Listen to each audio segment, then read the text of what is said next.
The argument from the cause will appear if we consider whether man was made at random and in vain, or for some purpose. And if for some purpose, whether simply that he might live and continue in the natural condition in which he was created, or for the use of another, and if with a view to use, whether for that of the Creator himself,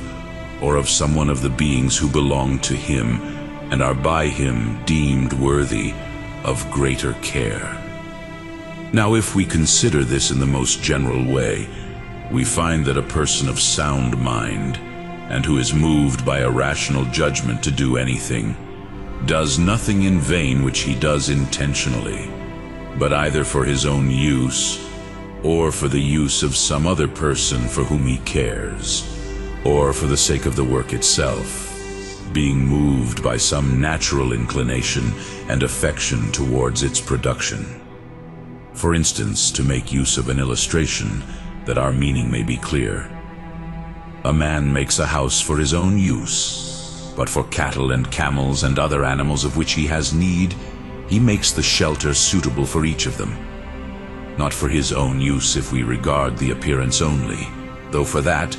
if we look at the end he has in view, but as regards the immediate object, from concern for those for whom he cares. He has children too, not for his own use, nor for the sake of anything else belonging to him, but that those who spring from him may exist and continue as long as possible, thus by the succession of children and grandchildren comforting himself respecting the close of his own life, and hoping in this way to immortalize the mortal.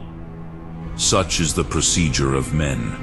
But God can neither have made man in vain, for he is wise, and no work of wisdom is in vain, nor for his own use, for he is in want of nothing, but to a being absolutely in need of nothing, no one of his works can contribute anything to his own use. Neither again did he make man for the sake of any of the other works which he has made.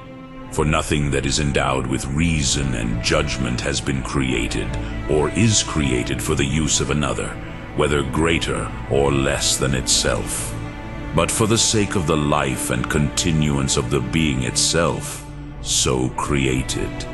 For reason cannot discover any use which might be deemed a cause for the creation of men, since immortals are free from want, and in need of no help from men, in order to their existence, and irrational beings are by nature in a state of subjection, and perform those services for men for which each of them was intended, but are not intended in their turn to make use of men. For it neither was nor is right to lower that which rules, and takes the lead to the use of the inferior, or to subject the rational to the irrational, which is not suited to rule. Therefore, if man has been created neither without cause and in vain, for none of God's works is in vain, so far at least as the purpose of their Maker is concerned, nor for the use of the Maker himself, or of any of the works which have proceeded from him,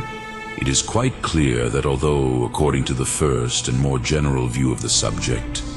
God made man for himself, and in pursuance of the goodness and wisdom which are conspicuous throughout the creation, yet, according to the view which more nearly touches the beings created, he made him for the sake of the life of those created, which is not kindled for a little while and then extinguished.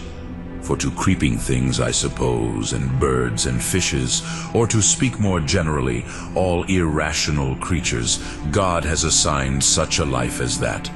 But to those who bear upon them the image of the Creator himself, and are endowed with understanding, and blessed with a rational judgment, the Creator has assigned perpetual duration, in order that, recognizing their own Maker, and his power and skill, and obeying law and justice, they may pass their whole existence free from suffering, in the possession of those qualities with which they have bravely borne their preceding life, although they lived in corruptible and earthly bodies. For whatever has been created for the sake of something else, when that has ceased to be for the sake of which it was created, will itself also fitly cease to be, and will not continue to exist in vain, since among the works of God, that which is useless can have no place. But that which was created for the very purpose of existing and living a life naturally suited to it, since the cause itself is bound up with its nature and is recognized only in connection with existence itself, can never admit of any cause which shall utterly annihilate its existence. But since this cause is seen to lie in perpetual existence, the being so created must be preserved forever, doing and experiencing what is suitable to its nature, each of the two parts of which it consists contributing what belongs to it, so that the soul may exist and remain without change in the nature in which it was made, and discharge its appropriate functions, such as presiding over the impulses of the body,